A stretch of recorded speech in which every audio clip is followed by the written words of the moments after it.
Bueno, buenos días.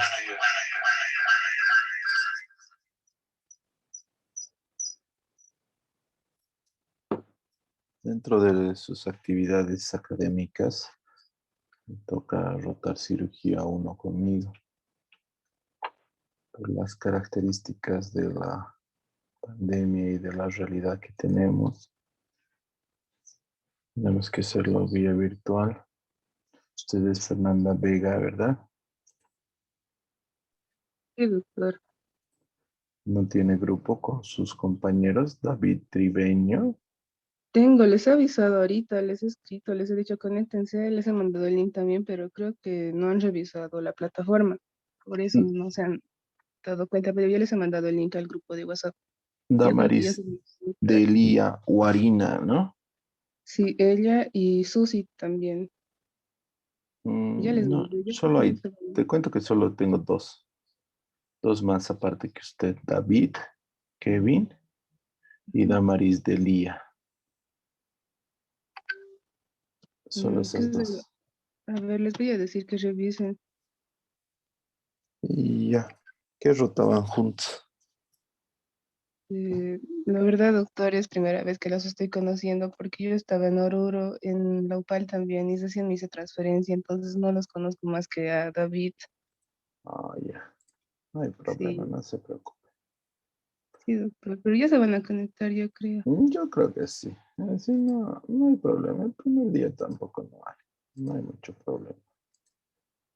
Ya, No, doctor. no me hago mucho problema. Hay una patología que es bastante común, no tiene relación obviamente con la cirugía, pero nos enseñan muy bien a manejar lo que es aprendizaje basado en problemas. Y dentro de las actividades de la evaluación, les pido algunos trabajos que tienen que ver con ejecución de aprendizaje basado en problemas. Entonces, hay que asistir con un poco de paciencia a este video. Otra cosa que les pido en mis prácticas es que siempre estén sus cámaras prendidas, por favor, ¿ya? Está bien, doctor. No pueden estar apagadas.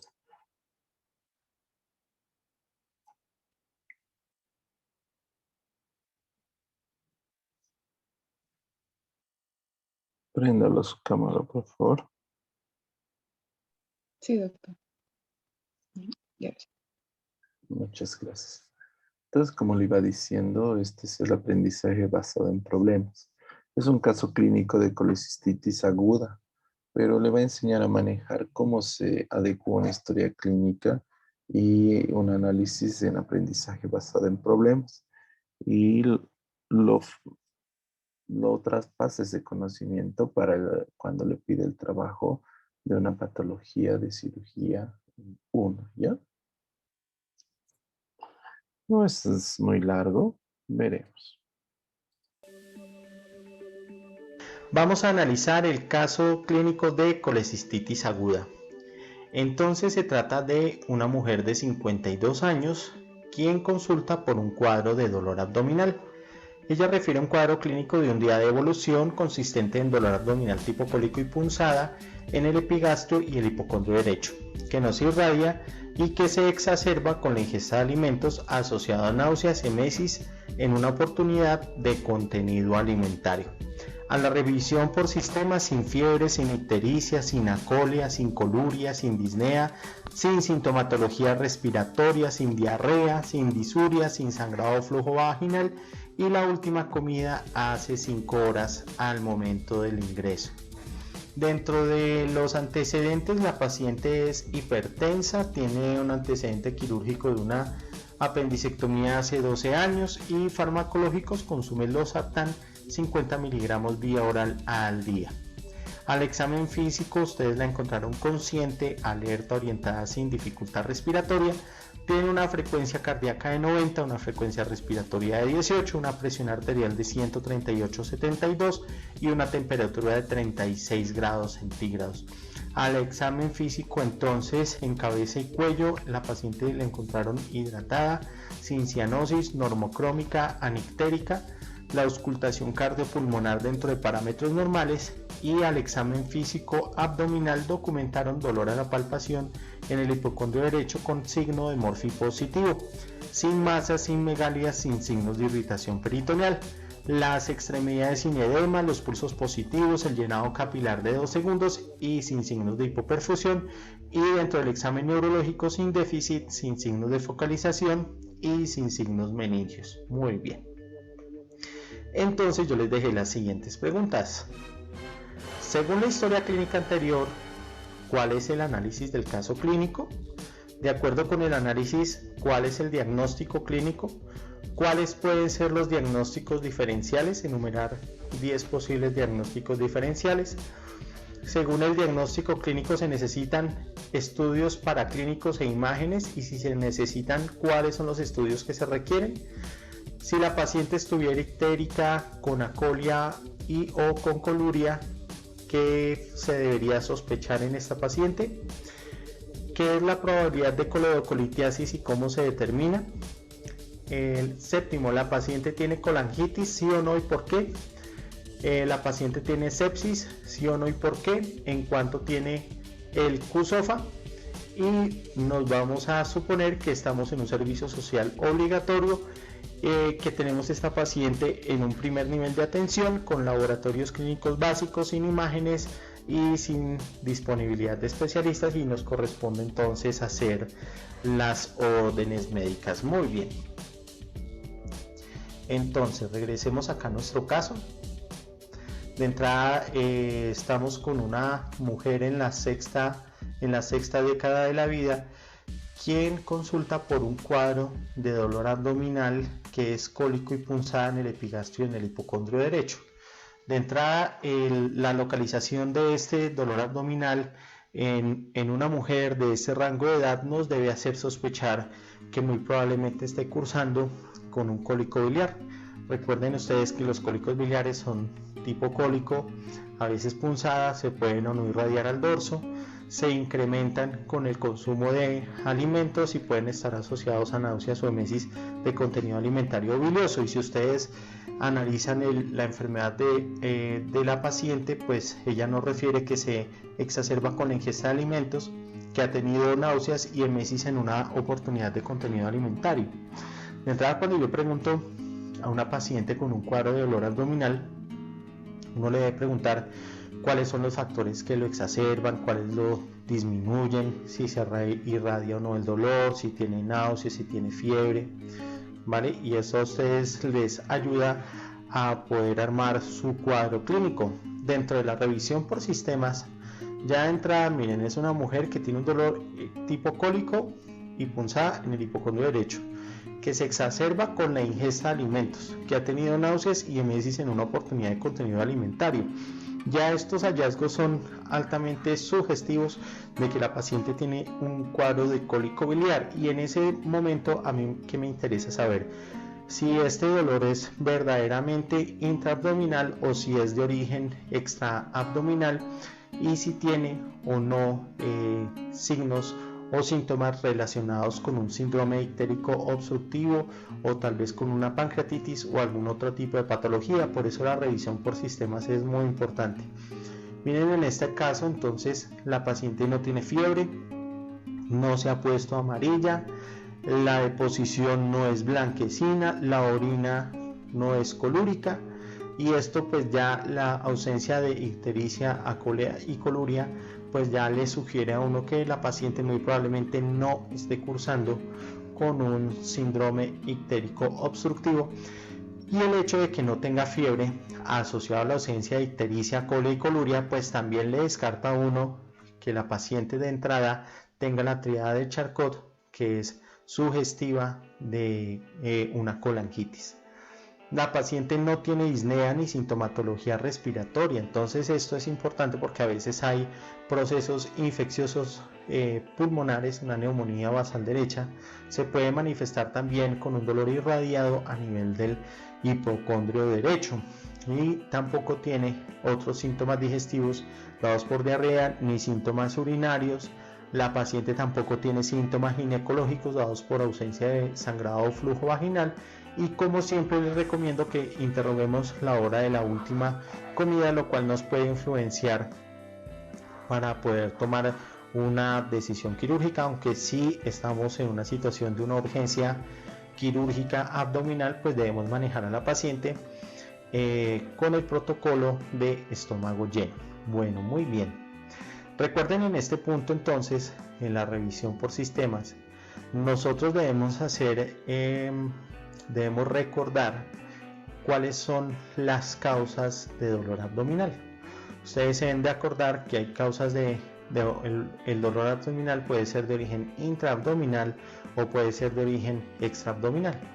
El dolor de origen extraabdominal, como ya lo había mencionado, son dolores abdominales que pueden ser referidos al abdomen por patologías que se encuentran por fuera de él, como una neumonía basal derecha, como un tromboembolismo pulmonar, como un infarto pulmonar, como un evento coronario agudo, como una miocarditis, como un derrame pericárdico, ¿vale? Y el dolor propiamente intraabdominal también tiene otras divisiones. El dolor de origen abdominal puede ser originado por la distensión de una víscera hueca. La distensión de una víscera hueca va a producir un dolor abdominal de tipo predominantemente cólico. Los dolores abdominales cólicos entonces se pueden producir por las distensiones de unas vísceras huecas. ¿Cuáles son las vísceras huecas? El intestino delgado, el intestino grueso, la vesícula biliar, el mismo estómago.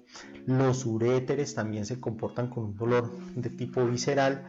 La vejiga también puede dar un dolor de origen visceral y se caracterizan por ser unos dolores de tipo cólico, y de acuerdo al órgano afectado, pues así será el sitio o la región anatómica donde se presenta el dolor abdominal, y de acuerdo a las características propias del órgano afectado, pues van a haber unos síntomas y unos signos clínicos asociados. Pues es muy diferente un cuadro de dolor abdominal tipo cólico en el hipocondrio derecho que se asocia a la ingesta de alimentos grasos, como es el caso de un dolor visceral por una colecistitis aguda, a un cuadro de dolor abdominal tipo cólico en el mesogastrio asociado a vómito fecalaude y ausencia de flatos y deposición, como sería el caso, por ejemplo, de una obstrucción intestinal.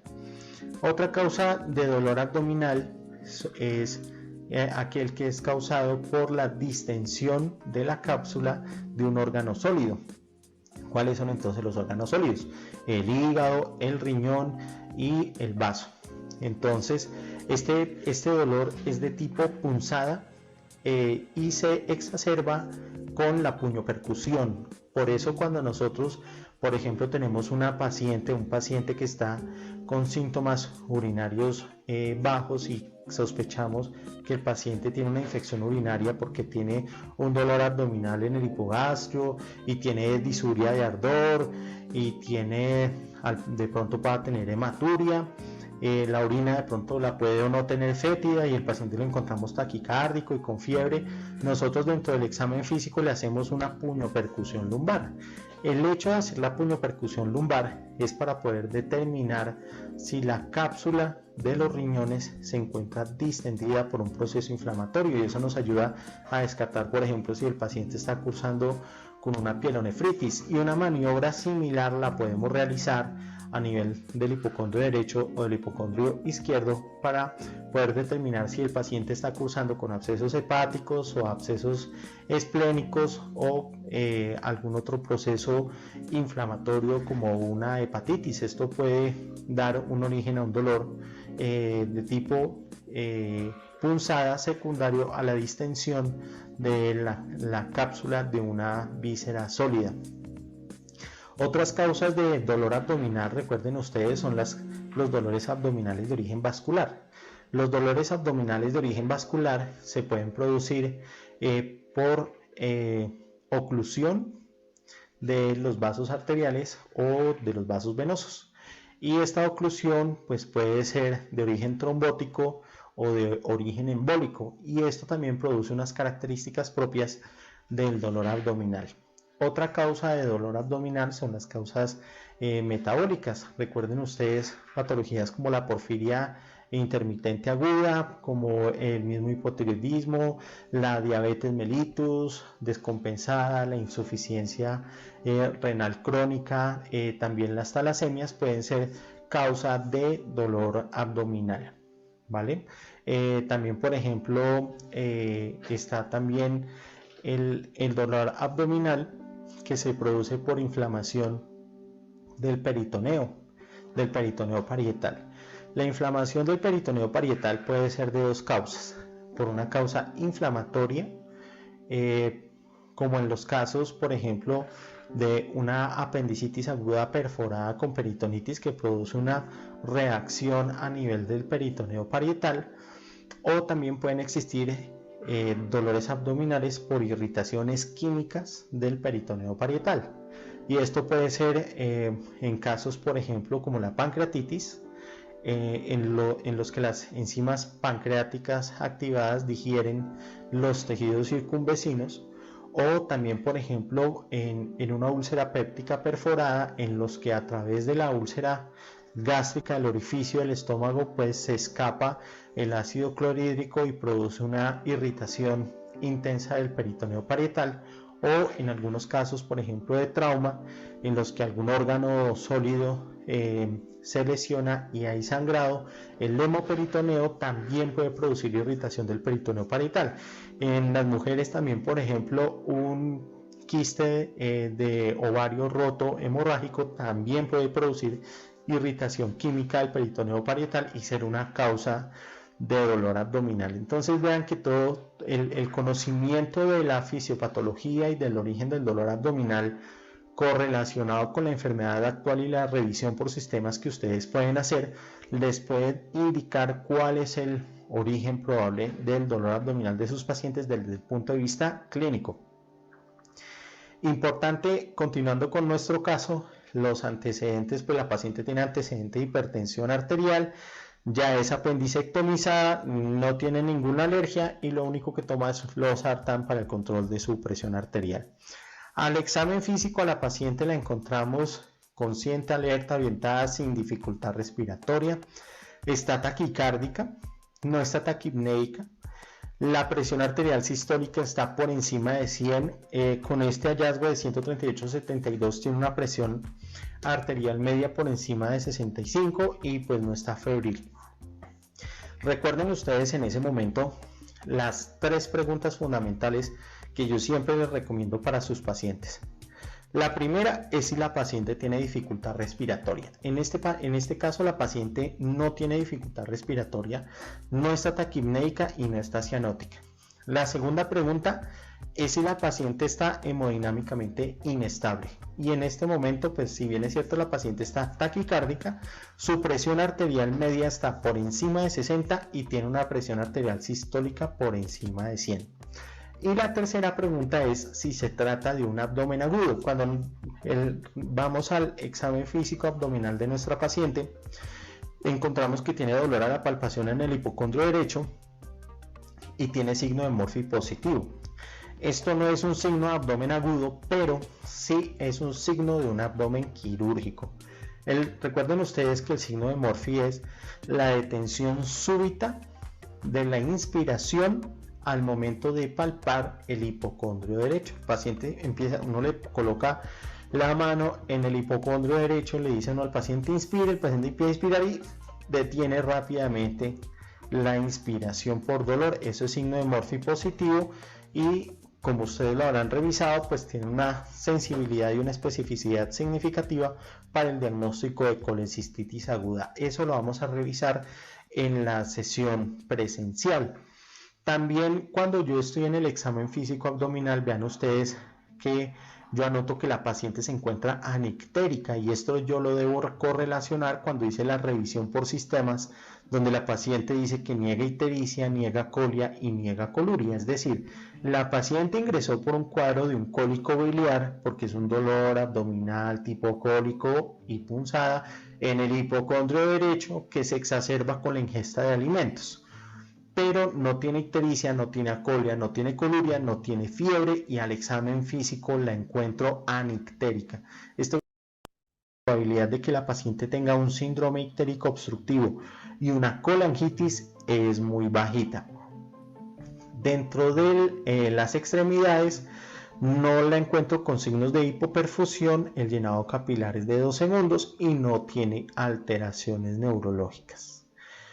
Entonces, de acuerdo con lo anterior, ¿cuál es el análisis del caso clínico? Pues que se trata de una mujer en la 6ª década de la vida quien ingresa por un cuadro clínico de cólico biliar, quien al examen físico la encontramos con unos signos altamente sugestivos de colecistitis aguda y con una probabilidad baja de coledocolitiasis, dado que no tiene ictericia, acolia ni coluria y que tampoco tiene signos de colangitis, dado que tiene ausencia de la triada de Charcot.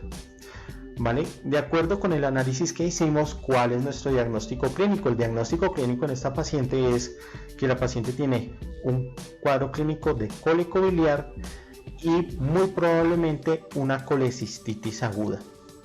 ¿Cuáles son los diagnósticos diferenciales? Enumeré 10, pues ya se los mencioné anteriormente, de acuerdo al origen del dolor abdominal y a los posibles órganos afectados, pues existen causas intraabdominales y extraabdominales de dolor abdominal y eso lo revisaremos en nuestras sesiones académicas presenciales. Según el diagnóstico clínico, ¿se necesitan estudios paraclínicos y de imágenes? En este caso, la respuesta es sí. A todo paciente con sospecha de patología hepatobiliopancreática, el primer examen imagenológico que siempre se les debe de solicitar es una ecografía de hígado y de vías biliares. Y adicionalmente, si estamos sospechando un cuadro de cólico biliar, además del cuadro hemático, una creatinina, debemos de solicitar el perfil hepático completo y una amilasa.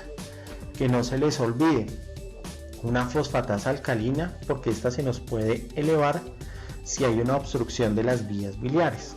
Se pueden elevar también las bilirrubinas a expensas de la directa o de la indirecta y eso lo revisaremos en las sesiones académicas presenciales. Hay que solicitar una AST y una ALT porque estas también se elevan, no solo en casos de colecistitis aguda, sino en casos de síndromes ictéricos obstructivos o en casos de procesos inflamatorios propiamente hepáticos, las hepatitis virales o de otros tipos, y eso también lo vamos a revisar en las sesiones académicas presenciales. Entonces, por favor, nunca se les olvide, si tenemos un paciente o una paciente con una patología hepatobiliopancreática, le solicito cuadro hemático, creatinina, fosfatasa alcalina, amilasa, AST, ALT, bilirrubina total, bilirrubina directa y una ecografía de hígado y de vías biliares. Si el paciente tuviera ictericia, acolia o coluria, ¿qué deberíamos sospechar? Pues que la paciente tiene muy probablemente un síndrome ictérico obstructivo y deberíamos ir a descartar la presencia de una colangitis. En la pregunta 6 está, ¿qué es la probabilidad de coledocolitiasis y cómo se determina? Entonces recuerden, la coledocolitiasis la determinamos como de baja probabilidad, probabilidad intermedia y probabilidad alta. Si yo tengo un paciente o una paciente que está con un cuadro de cólico biliar, que está ictérico, que tiene coluria, que tiene acolia, que le solicito los paraclínicos y muestra que tiene cálculos en la vesícula, dilatación del colédoco, cálculos al interior del colédoco y las bilirrubinas totales están aumentadas, la fosfatasa está aumentada y las transaminasas, pues se trata de una paciente que tiene una probabilidad alta de coledocolitiasis. Si por otro lado el paciente está o la paciente está con cólico biliar, con colecistitis, pero la vía biliar es de calibre normal, es decir, no está dilatada, si no tiene cálculos al interior del colédoco, si la fosfatasa alcalina está normal, si las bilirrubinas son normales, si las transaminasas son normales, pues la probabilidad de que tenga coledocolitiasis es baja. Entonces, si yo tengo un paciente con una alta probabilidad de coledocolitiasis, el paciente o la paciente requiere una desobstrucción de la vía biliar a través de un estudio de CPRE, una colangiopancreatografía retrógrada endoscópica con extracción de cálculos. Y después de eso debo llevar al paciente a realizarle una colecistectomía. Si por otro lado el paciente tiene una probabilidad baja de coledocolitiasis porque no tiene dilatada la vía biliar, porque el perfil hepático le salió normal, este paciente tiene indicación de colecistectomía por vía laparoscópica. Pero tenemos algunos casos en los que a veces la vía biliar aparece de calibre normal o no hay evidencia de cálculos al interior del conducto colédoco, pero el paciente puede tener una ligera alteración de la fosfatasa alcalina, de las transaminasas o las bilirrubinas. En ese caso, pues sería arriesgado llevar al paciente a colecistectomía y dejarle cálculos que no hayamos identificado al interior de la vesícula biliar, del conducto colédoco. Pero por otro lado, sería muy mórbido a un paciente que tiene una vía biliar de calibre normal, llevarlo a CPRE y que de pronto tenga alguna complicación de la CPRE. Recuerden que las complicaciones más frecuentes de la CPRE es el sangrado de la papila, la perforación a nivel de la ampolla de Bátero del duodeno y la pancreatitis. No deja de ser un procedimiento que tiene una comorbilidad importante. En esos casos en los que tenemos pacientes con probabilidad intermedia de coledocolitiasis, los llevamos a colangioresonancia o a una ecoendoscopia. Si la colangioresonancia o la ecoendoscopia muestran que tiene cálculos al interior del colédoco, llevamos los pacientes a CPRE y luego los llevamos a colecistectomía.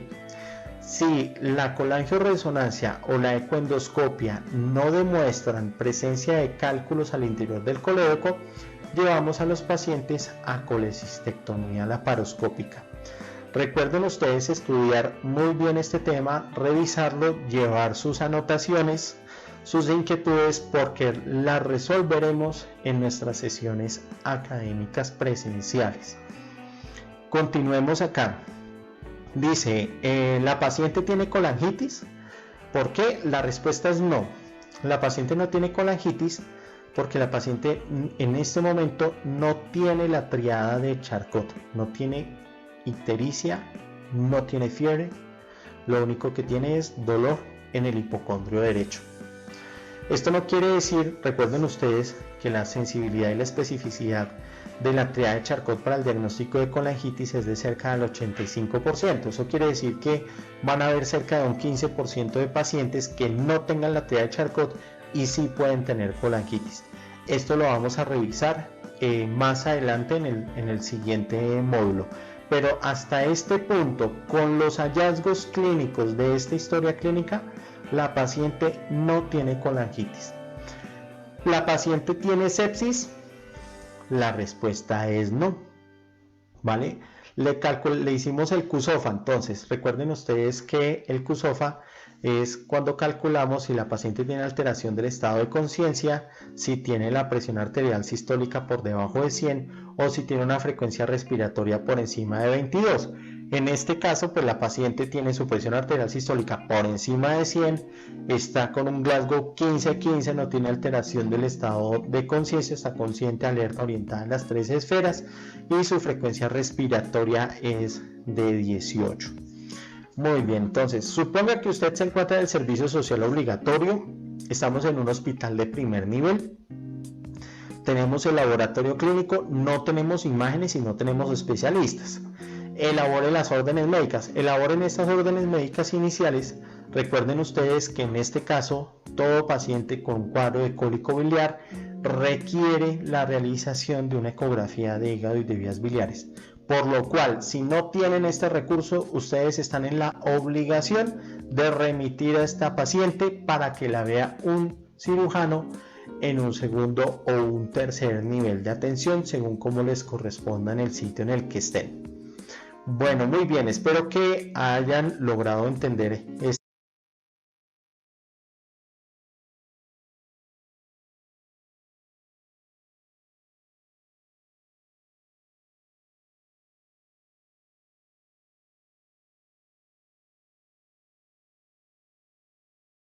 Bueno, para la presente clase, espero que hayan atendido la medicina basada en problemas. Es una nueva forma de enseñanza, pero que siempre la hemos usado los médicos, si ustedes ven. Siempre hemos analizado las patologías de esa manera. Este es el aprendizaje basado en problemas. No sé si tienes alguna duda o pregunta. Fernanda. No, doctor, estaba todo claro. Mm, Muy bien. Bueno, se han unido algunos de tus compañeros recién. Pueden prenderme sus cámaras y sus micrófonos, por favor.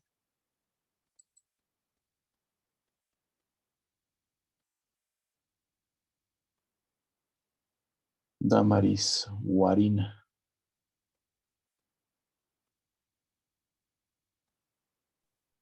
Buen día, doctor. Buenos días, ¿cómo estás? Bueno, más vale tarde que nunca, Damaris.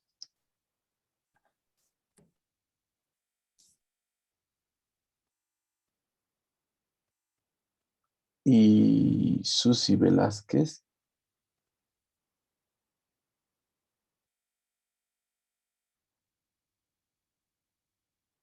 ¿En qué grupo estás, Susi?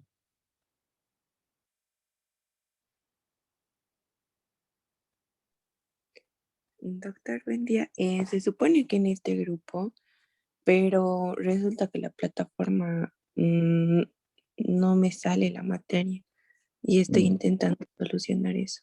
No, no estás en este grupo, Damaris. Hay que averiguar en qué grupo estás. Soy Ya, Susi. En el digo, horario sí me sale que estoy en este grupo. digo Susi eres, ¿no? Sí. Ahí ya. Bueno, estamos al inicio y vean todavía cómo solucionar este problema. Porque si vos ves cuando yo llamé lista en la plataforma, sale así. Sí, exactamente. No me sale en la plataforma y no entiendo por qué, si es que está en mi horario. Tal vez se tiene que inscribir, ¿no? Al curso o no sé cómo hace. Sí, eso Ya, es lo que ahorita estoy intentando véalo solucionar. con la, con la coordinadora y avíseme para que yo le ponga. No importa si le aumenta también, yo le corrijo la asistencia de hoy día, no hay problema. Ok, gracias. Ya, a ver, ¿por dónde andan? ¿Dónde andan viviendo ahora? Fernanda, ¿dónde estás? Por la Beijing, doctor, por la autoventa. Damiris, ¿dónde andas? De mapa. ¿Y vos, Susi? Son a las cuadras, por la San Simón. Bueno, la idea era, la idea era pasar medio semipresencial las clases, pero si ustedes se han dado cuenta, hay algunas medidas que se han implementado como cierres de fronteras y horarios y han aumentado un poco los casos de coronavirus. Entonces eso nos genera bastantes problemas en la práctica, porque primero al hospital no van personas como para que nosotros los veamos. Todos son coronavirus, todas las enfermedades son coronavirus. Y en los hospitales existen varias medidas de triaje, es decir, no hay el flujo tan fácil, no puedes entrar y salir cuando tú quieras, ¿no? Entonces eso nos genera bastantes dificultades. De todas maneras, vamos a ver cómo se pintan en estos días la realidad de acuerdo al coronavirus.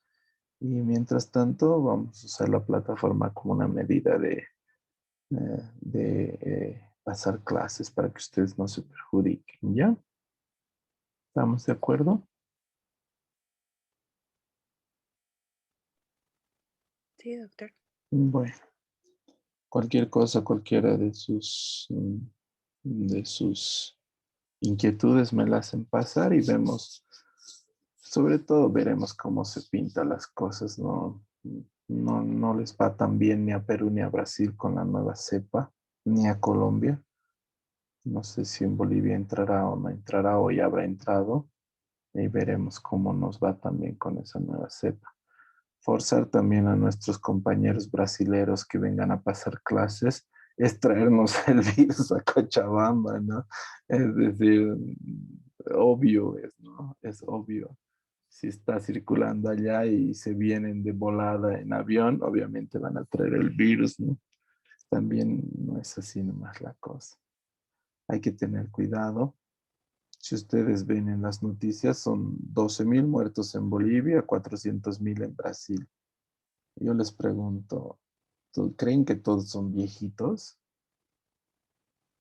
No, no todos son viejitos.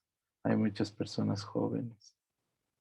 Eh, Hay que tener cuidado. Cuídense. Y por mi parte no hay problema. Yo ya he recibido la vacuna. ¿Alguna de ustedes tiene la vacuna? Entonces, también ustedes tienen que ver 5 años de invertir, estudiar medicina para enfermarte tan grave y que te pase algo, es una desgracia, ¿no? El año pasado se han muerto 2 de mis alumnos de coronavirus, se han muerto. Uno en San Simón y otro en otra universidad. Y son personas jóvenes, ¿no? ¿Alguna ha enfermado de coronavirus de las tres? ¿Sí has enfermado? ¿Y cómo te ha ido? Am, regular, doctor, no, no con muchos ¿Y has síntomas. tenido, cómo has confirmado que tenías coronavirus?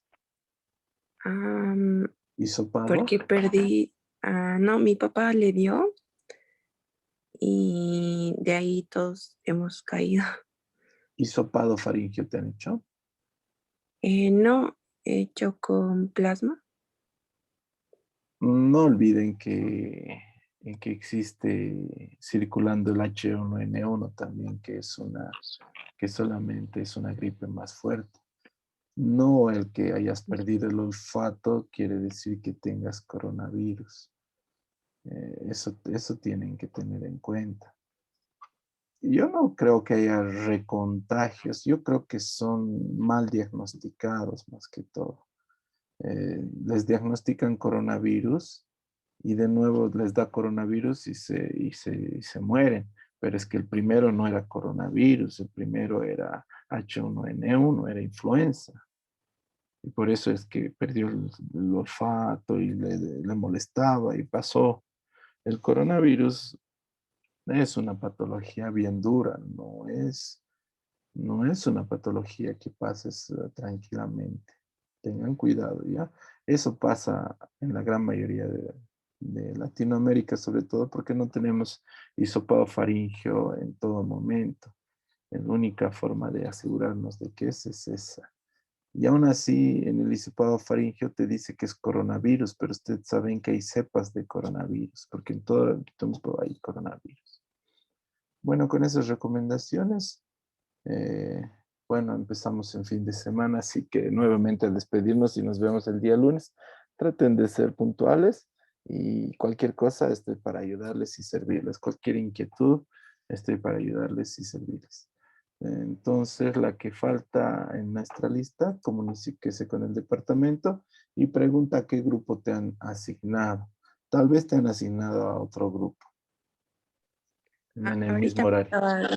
me acaba de confirmar de que iban a reañadir la materia que no saben por qué se eliminaron. Entonces, durante el día yo creo que ya lo van a volver a pasar. Van a reañadir la materia voz.